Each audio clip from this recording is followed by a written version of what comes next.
नमस्कार दोस्तों, स्वागत है हमारे यूट्यूब चैनल स्टडी खिले में। तो दोस्तों आप लोगों के लिए लेकर आ गए हैं क्लास 12 सब्जेक्ट अकाउंटेंसी। जो आप लोग का कॉमर्स वालों का सब्जेक्ट है अकाउंटेंसी, उसका आंसर की को देखने वाले हैं पीवाईक्यू क्वेश्चन को। जो दोस्तों आप लोग का जेक बोर्ड यानी कि झारखंड एकेडमिक काउंसिल के द्वारा लिया गया था 2022 में एग्जाम टर्म 1 में MCQ type question accountancy subject का, उसका आंसर की देखेंगे। ठीक है दोस्तों, मैं आप लोगों के लिए करा रहा हूँ 2026 के बोर्ड एग्जाम की तैयारी के लिए पीवाईक्यू क्वेश्चन, वो भी पिछले 10 वर्षों का। ठीक है, जिसमें से हम लोगों ने 23 का, 24 का और 25 का आंसर की देख लिया है। आज की इस वीडियो में हम देखेंगे दोस्तों 2022 का आंसर की। ठीक है, उसके बाद 21 का भी देखेंगे। ठीक है, तो चलिए हम लोग बिना किसी देरी के क्वेश्चन पर चलते हैं। दोस्तों आप लोग का पहला प्रश्न है कि आप लोग का पहला प्रश्न बोलता है कि कौन साझेदारी की विशेषता नहीं है। Which one is not of the feature of partnership. Option number A है दोस्तों एग्रीमेंट, ऑप्शन नंबर बी है sharing profit, option number C है लिमिटेड लाइबिलिटी, और डी है दोस्तों टू और मोर देन टू पर्सन। ठीक है, तो इसका जो राइट आंसर हो जाएगा दोस्तों वो हो जाएगा सीमित दायित्व। ठीक है, इसमें से कौन विशेषता नहीं है, तो सीमित दायित्व। क्योंकि दोस्तों जो साझेदारी में जो साझेदार होते हैं उनका दायित्व असीमित होता है। ठीक है, और ये जो ऑप्शन आप लोगों को दिया है पहला ऑप्शन समझौता एग्रीमेंट से ही दोस्तों साझेदारी का निर्माण होता है, ये विशेषता है। और उनके बीच लाभ विभाजन होता है, ठीक है, किसी खास अनुपात में, इसलिए ये भी विशेषता है। ये और ये जो चौथा बी है ऑप्शन, दो या दो से अधिक व्यक्ति, साझेदारी का उद्गम दो या दो से अधिक व्यक्ति या दो व्यक्ति से मिलकर ही बनता है। ठीक है, इसलिए ये तीनों ऑप्शन विशेषता है। ऑप्शन नंबर सी विशेषता नहीं है, इसलिए इसका जो राइट आंसर हो जाएगा ऑप्शन नंबर सी सीमित दायित्व। ठीक है, चलिए मैं क्वेश्चन नंबर 2 के चलते हैं। दोस्तों आप लोग का क्वेश्चन नंबर 2 बोलता है कि in the absence of partnership deed, in the absence of partnership deed, partnership deed का अभाव है। ठीक है, interest on capital will be given to the partners at 8% per annum, 6% per annum, no interest, या 5% per annum. इसका हिंदी देख लेते हैं दोस्तों। साझेदारी समझौता के अभाव में साझेदारों को पूंजी पर ब्याज दिया जाएगा। ऑप्शन है दोस्तों 8% वार्षिक, 6% वार्षिक, कोई ब्याज नहीं, या 5% वार्षिक। सबसे पहला चीज, साझेदारी समझौता का क्या है दोस्तों, अभाव है। जब साझेदारी समझौता का अभाव होता है तो साझेदारी अधिनियम 1932 के तहत दोस्तों दो चीजों को छोड़कर कुछ नहीं दिया जाएगा। दो चीज कौन कौन है, प्रॉफिट को इक्वली बांटा जाएगा, बराबर बराबर। ठीक है, 1:1, 1:1 यानी कि बराबर बराबर बांटा जाएगा। दूसरा है दोस्तों, जब साझेदार फर्म को ऋण देता है तो देगा 6% पर एनम, फर्म देगा पार्टनर को ब्याज 6% पर एनम। इसके अलावे जो भी रहेंगे दोस्तों, जैसे कि इंटरेस्ट ऑन कैपिटल हो गया, सैलरी हो गया, कमीशन, ये किसी को भी नहीं दिया जाएगा। ठीक है, इसलिए दोस्तों इसका जो राइट आंसर हो जाएगा वो हो जाएगा ऑप्शन नंबर सी। ठीक है, इसमें सरासरी समझौता का अभाव है, इसलिए नहीं दिया जाएगा इंटरेस्ट ऑन कैपिटल पर ब्याज। ठीक है, चलिए मैं क्वेश्चन नंबर 3 के चलते हैं। दोस्तों आप लोग का क्वेश्चन नंबर 3 बोलता है कि the relation of partners with the firm is that of owner agent, owner and agent दोनों, या नन ऑफ दिस। तो दोस्तों इसका जो राइट आंसर हो जाएगा ऑप्शन नंबर सी, ऑनर और एजेंट दोनों का ही संबंध होता है पार्टनर का फर्म से। ठीक है, मतलब कि दोस्तों ये क्वेश्चन बहुत बार रिपीट हुआ है। ठीक है, जेक बोर्ड में बहुत बार रिपीट हुआ है अकाउंटेंसी सब्जेक्ट का। ठीक है, क्लास 12 का। तो जब मैं क्वेश्चन करा रहा हूँ दोस्तों, ये बहुत ही इंपॉर्टेंट रहने वाला है 2026 के बोर्ड एग्जाम के लिए। और भी आने वाले हैं बोर्ड एग्जाम जैसे 2027 में, 28 में, बहुत ही इंपॉर्टेंट रहेगा। ठीक है, तो दोस्तों इसका जो राइट आंसर हम लोग देख लिया है वो हो जाएगा option number C, owner and agent. इसका हिंदी भी देख लेते हैं दोस्तों। इसका हिंदी आप लोग को बोलता है कि साझेदार का फर्म से संबंध होता है स्वामी का, एजेंट का, स्वामी एवं एजेंट दोनों का, या इनमें से कोई नहीं। तो इसका जो राइट आंसर हो जाएगा ऑप्शन नंबर सी, स्वामी एवं एजेंट दोनों का। ठीक है, चलिए हम लोग क्वेश्चन नंबर 4 पे चलते हैं। क्वेश्चन नंबर 4 आप लोग बोलता है कि लिखित साझेदारी अनुबंध बनाना है अनिवार्य, ऐच्छिक, अंशतः अनिवार्य, या इनमें से कोई नहीं। दोस्तों हम लोग लिखित साझेदारी अनुबंध हम लोग बना भी सकते हैं और नहीं भी, इसलिए इसका जो राइट आंसर हो जाएगा ऑप्शन नंबर बी, ऐच्छिक है। ठीक है, लेकिन आप लोग लिखित साझेदारी अनुबंध बनाओगे, लिखित साझेदारी समझौता बनाओगे तो आप ही लोग का फायदा होगा। भविष्य में अगर कोई झगड़ा, लड़ाई झगड़ा, कोई विवाद होता है तो उससे बचा जा सकता है। ठीक है, क्योंकि उस लिखित साझेदारी अनुबंध में सारा नियम कानून, कैसे चलाना है व्यवसाय, वो सारा चीज का लिखा होगा। ठीक है, किसको कितना मिलेगा, इंटरेस्ट ऑन कैपिटल, प्रॉफिट किससे बटा जाएगा, वो सभी चीज लिखा रहता है। ठीक है, चलिए हम क्वेश्चन नंबर 5 पे चलते हैं दोस्तों। आप लोग का क्वेश्चन नंबर 5 बोलता है कि profit and loss appropriation account is prepared to create reserve fund, find out net profit, find out divisible profit या नन ऑफ दिस। तो इसका जो राइट आंसर हो जाएगा दोस्तों हो जाएगा option number C, find out divisible profit. Hindi है दोस्तों, लाभ हानि नियोजन खाता बनाया जाता है संचय कोष बनाने के लिए, शुद्ध लाभ निकालने के लिए, विभाज्य लाभ निर्धारण करने के लिए, या इनमें से कोई नहीं। तो इसका जो राइट आंसर हो जाएगा दोस्तों ऑप्शन नंबर सी, विभाज्य लाभ निर्धारण करने के लिए। ठीक है, क्वेश्चन नंबर 6 दोस्तों, आप लोग का क्वेश्चन नंबर 6 बोलता है कि कंपनी नियम कंपनी नियम 10/14 के अनुसार सरकारी संस्था में सदस्य की अधिकतम संख्या कितनी होती है दोस्तों? सरकारी संस्था में सदस्यों की अधिकतम संख्या maximum number of members in partnership shawl B 50। ठीक है, 50। साझेदारी में अधिक से अधिक 50 लोग शामिल होते हैं और कम से कम दोस्तों 2 लोग। ठीक है, क्वेश्चन नंबर 7 बोलता है आप लोग का, साझेदार की पूंजी अस्थायी होने पर कौन से खाते खोले जाते हैं? केवल पूंजी खाता, केवल चालू खाता, दायित्व खाता, या पूंजी और चालू दोनों खाता। तो इसका जो राइट आंसर हो जाएगा दोस्तों वो हो जाएगा ऑप्शन नंबर डी, पूंजी और चालू खाता। दोस्तों जब पूंजी क्या हो दोस्तों, फिक्स्ड हो, जब पूंजी फिक्स्ड हो तो हम लोग दो को अकाउंट बनाते हैं दोस्तों, एक होता है कैपिटल अकाउंट, दूसरा होता है करेंट अकाउंट। ठीक है,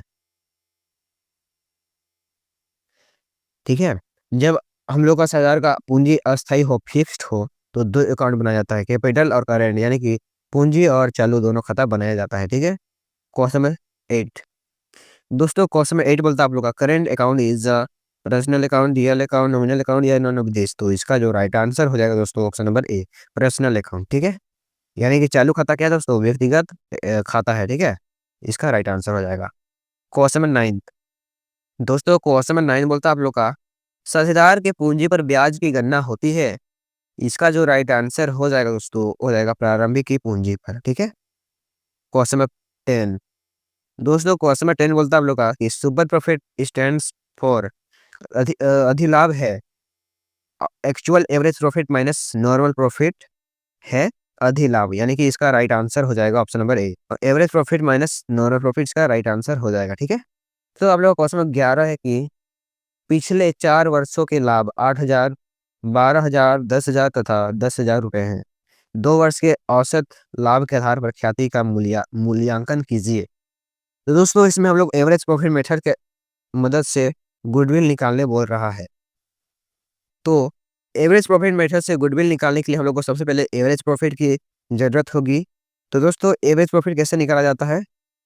एवरेज प्रॉफिट निकालने के लिए दोस्तों सबसे पहले सभी टोटल प्रॉफिट करते हैं, यानी कि सभी प्रॉफिट को जोड़ देते हैं, टोटल प्रॉफिट करते हैं, यानी कि यहाँ पे जोड़ेंगे 10,000, 10, 20 हो गया, 30, 40, 40,000 को यानी कि टोटल प्रॉफिट को नंबर ऑफ ईयर प्रॉफिट से भाग देंगे, नंबर ऑफ ईयर से भाग देंगे। ठीक है, तो कितने वर्षों का ये लाभ है दोस्तों? 4 वर्षों का लाभ है, यानी कि भाग देंगे तो आ जाएगा दोस्तों 10,000। ठीक है, एवरेज प्रॉफिट 10,000 आ गया।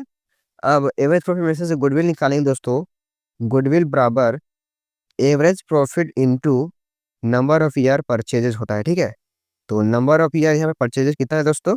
2 वर्ष है, तो वैल्यू को पुट कर देंगे।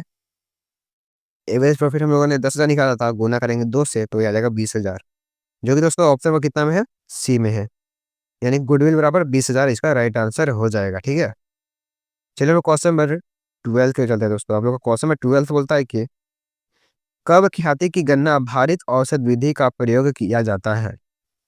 लाभ समान हो, लाभ के बढ़ने की प्रवृत्ति हो, लाभ के घटने की प्रवृत्ति हो, या 2 या 3, इसका राइट आंसर हो जाएगा। ठीक है दोस्तों, जो वेटेड एवरेज प्रॉफिट होता है इसका इस्तेमाल हम लोग जब लाभ के बढ़ने का स्थिति हो और लाभ के घटने की स्थिति हो, ये दोनों समय हम लोग निकालते हैं। ठीक है दोस्तों, ये क्वेश्चन बहुत बार रिपीट हुआ है, बहुत बार रिपीट हुआ है, ये क्वेश्चन बहुत ही इंपॉर्टेंट रहने वाला है। ठीक है, चलिए हम लोग क्वेश्चन नंबर 13 की ओर चलते हैं। आप लोगों का क्वेश्चन नंबर 13 बोलता है कि लाभ प्राप्ति अनुपात यानी कि गेनिंग रेशियो कैसे निकाला जाता है दोस्तों? New ratio minus old ratio, इसका राइट आंसर हो जाएगा, यानी कि नया अनुपात माइनस पुराना अनुपात करके हम लोग गेनिंग रेशियो यानी कि लाभ प्राप्ति अनुपात निकालते हैं। और पुराना अनुपात माइनस नया अनुपात यानी कि old ratio minus new ratio हम लोग सैक्रिफाइसिंग रेशियो के को निकालने के लिए इसका उपयोग करते हैं। ठीक है, चलो क्वेश्चन नंबर 14 के चलते दोस्तों। आप लोग का क्वेश्चन नंबर 14 बोलता है कि सदरी अनुबंध में परिवर्तन का परिणाम है दोस्तों फर्म का पुनर्गठन, फर्म का समापन या विघटन, या फर्म का एकीकरण, या इनमें से कोई नहीं। तो दोस्तों इसका जो राइट आंसर हो जाएगा ए, फर्म का पुनर्गठन हो जाता है जब सदरी अनुबंध में परिवर्तन होगा दोस्तों। सदरी अनुबंध में परिवर्तन होगा यानी कि उसका पुनर्गठन होता है। ठीक है, फर्म समाप्त नहीं होता है। ठीक है, या एकीकरण भी नहीं होता है, इसलिए इसका जो राइट आंसर हो जाएगा ऑप्शन नंबर ए, फर्म का पुनर्गठन होता है। ठीक है, चलिए हम क्वेश्चन नंबर 15 की ओर चलते हैं दोस्तों। आप लोग का क्वेश्चन नंबर 15 बोलता है कि यदि एक्स वाई एवं जेड के लाभ विभाजन अनुपात 1:2:3 को 3:2 के अनुपात में परिवर्तित कर दिया जाता है तो कौन सा साझेदार अप्रभावित होगा। अप्रभावित यानी कि कौन सा साझेदार में कोई परिवर्तन नहीं होगा लाभ विभाजन अनुपात के परिवर्तन से। ठीक है, तो ये रहा दोस्तों ओल्ड रेशियो और ये रहा न्यू रेशियो। तो एक एक करके सभी साझेदारों का निकालते हैं दोस्तों, कौन गेन कर रहा है कौन सेक्रीफाइस कर रहा है। तो एक्स का सबसे पहले निकालते हैं सेक्रीफाइस। सेक्रीफाइस रेशियो निकालने का मेरे पहले आप लोगों को पहले ही बता दिया है, old ratio minus new ratio. तो ओल्ड रेशियो कितना है दोस्तों एक्स का ओल्ड रेशियो कितना है यहाँ पे आप लोग देख सकते हो एक्स का कितना है दोस्तों ओल्ड रेशियो 1/6 है, और न्यू कितना है 3 ये एक्स का है और ये एक्स का भाग है। ठीक है, 3/6 है, तो इसका एलसीएम लेंगे तो आ जाएगा दोस्तों 6 और 1 - 3। तो दोस्तों ये एक्स सेक्रीफाइस नहीं, यानी कि सेक्रीफाइस नहीं कर रहा है, ये एक्स गेन कर रहा है। ठीक है, एक्स क्या कर रहा है दोस्तों गेन कर रहा है। ठीक है, उसके बाद हम लोग निकालते हैं दोस्तों वाई का निकालते हैं sacrifice ratio old minus new.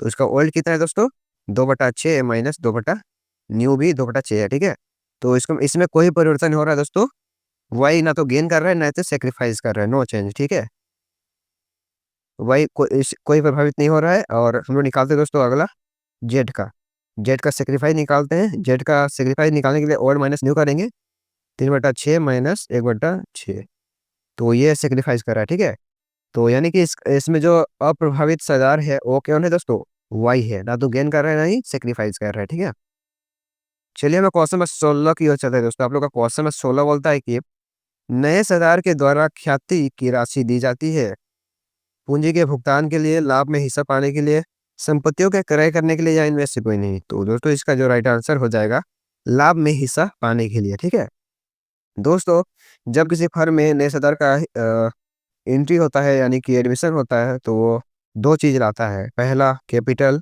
दूसरा उसका शेयर का गुडविल। ठीक है, प्रीमियम फॉर गुडविल लाता है। ठीक है, जो कि प्रीमियम फॉर गुडविल को सेक्रीफाइसिंग रेशियो में बांट दिया जाता है, जो साझेदार सेक्रीफाइस किया होगा। ठीक है, चलिए हम क्वेश्चन नंबर 17 की ओर चलते हैं दोस्तों। आप लोग का क्वेश्चन नंबर 17 बोलता है कि ए और बी लाभों को 3:4 के अनुपात में विभाजित करते हैं। ओल्ड रेशियो कितना है 3:4। सी को 1/5 भाग के लिए प्रवेश यानी कि एडमिशन दिया जाता है, तो नया लाभ विभाजन अनुपात होगा। दोस्तों ये केस 1 है।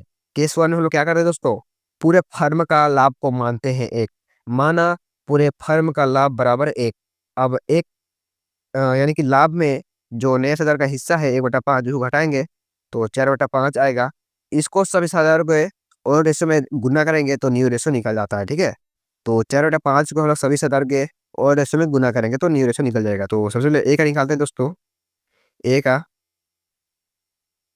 3/7 है, गुना करेंगे 4/5 से तो 35 हो जाएगा, फिर ऊपर 12। ठीक है, तो ए का निकल गया दोस्तों, ए का निकल गया 12।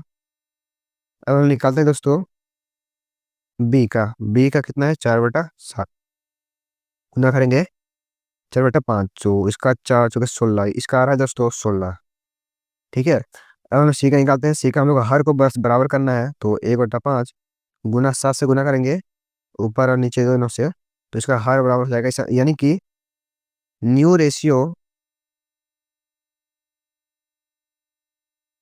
Of A B and C is equal to 12, 16 और 7। ठीक है, जो कि दोस्तों आप लोग का ऑप्शन दिख रहा है बी में। ठीक है, चलिए हम क्वेश्चन नंबर 18 की ओर चलते हैं दोस्तों। आप लोगों का क्वेश्चन नंबर 18 बोलता है कि त्याग अनुपात निकाला जाता है दोस्तों। हम लोग जब सरदार का प्रवेश होता है तो हम लोग सरदार, एक सरदार के प्रवेश पर हम लोग सेक्रीफाइस रेशो निकालते हैं, और सरदार की मृत्यु और रिटायरमेंट, ये दोनों में हम लोग गेनिंग रेशो निकालते हैं। ठीक है, चलिए हम लोग क्वेश्चन नंबर 19 की ओर चलते हैं दोस्तों। आप लोग का क्वेश्चन नंबर 19 बोलता है कि यदि नए सरदार के प्रवेश के समय पुस्तकों में लाभ हानि खाता का कोई शेष है तो उसे हस्तांतरित किया जाएगा लाभ हानि समायोजन खाते में, सभी सरदारों के पूंजी खाते में, पुराने सरदार के पूंजी खाते में, या पुनर्मूल्यांकन खाते में।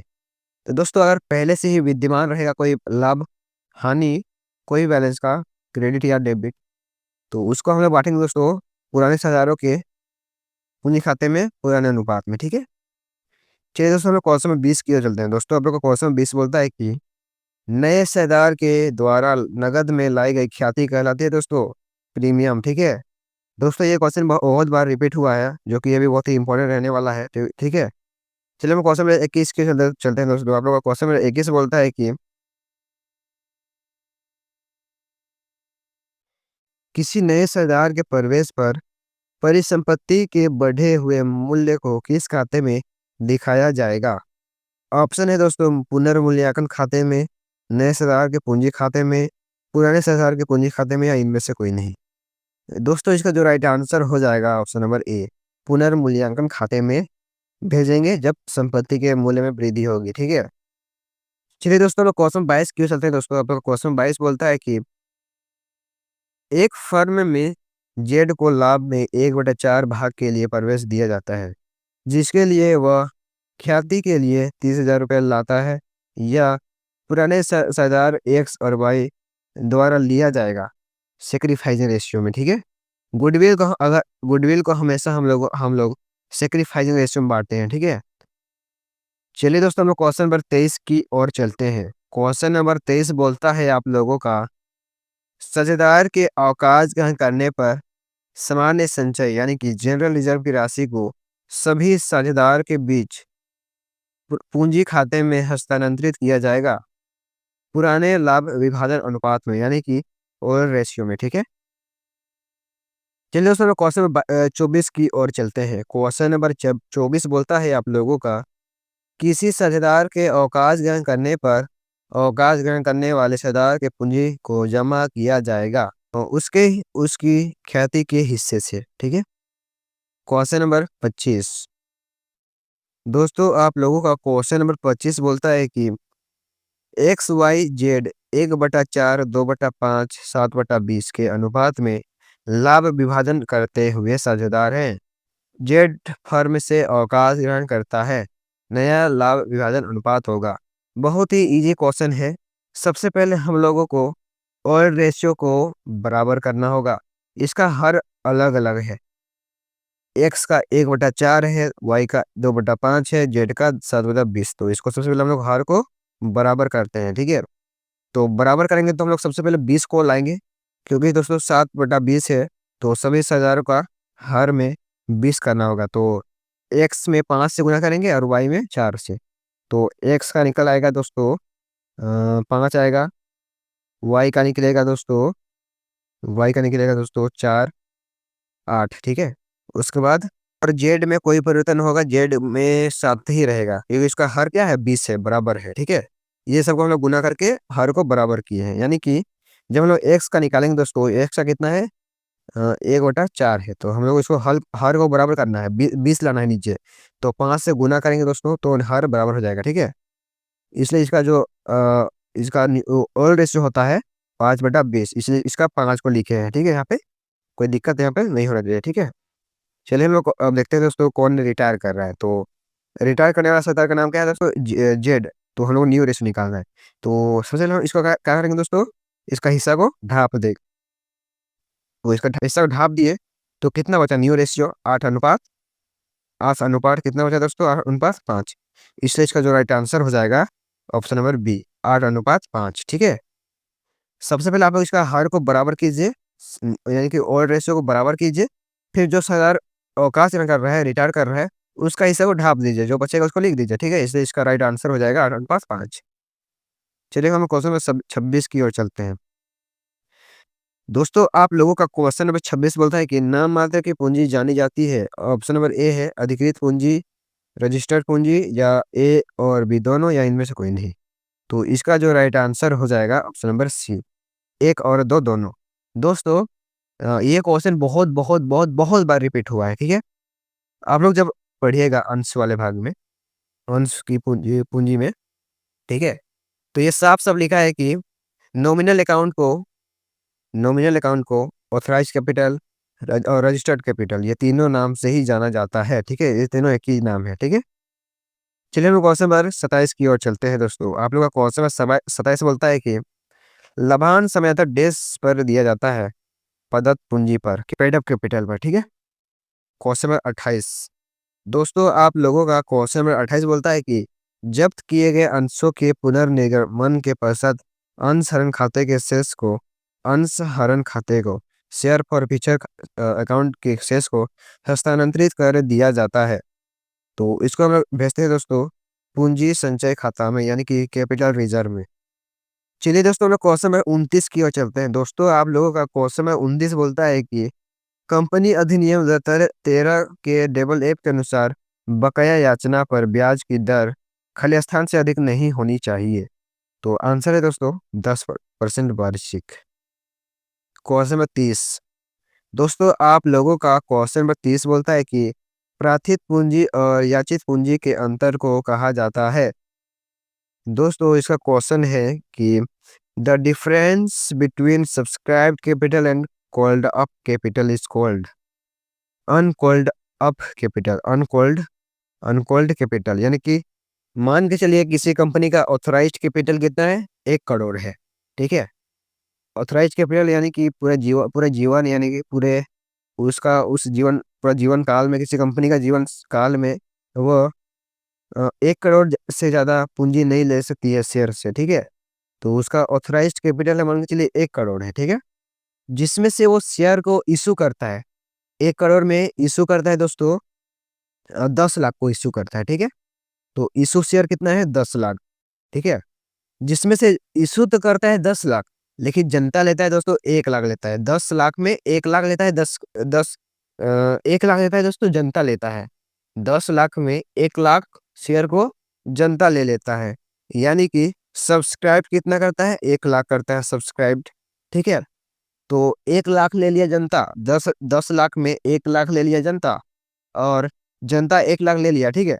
तो कंपनी उससे पैसा मांगेगा, मान के चलिए पैसा मांगा उससे 50,000, तो 50,000 को बोलेंगे कॉल्ड अप कैपिटल।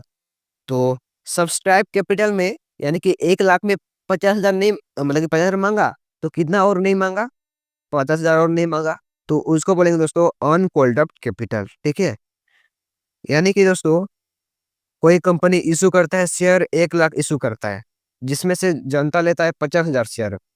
जनता जितना शेयर लेता है उसको सब्सक्राइब कैपिटल बोलते हैं, यानी कि जनता ले लिया 50,000 शेयर, और 50,000 में जितना पैसा मांगता है कंपनी, जितना पैसा मांगता है कंपनी, उसको बोलते हैं कॉल्ड अप, और जितना नहीं मांगता है उसको बोलते हैं अनकॉल्ड अप।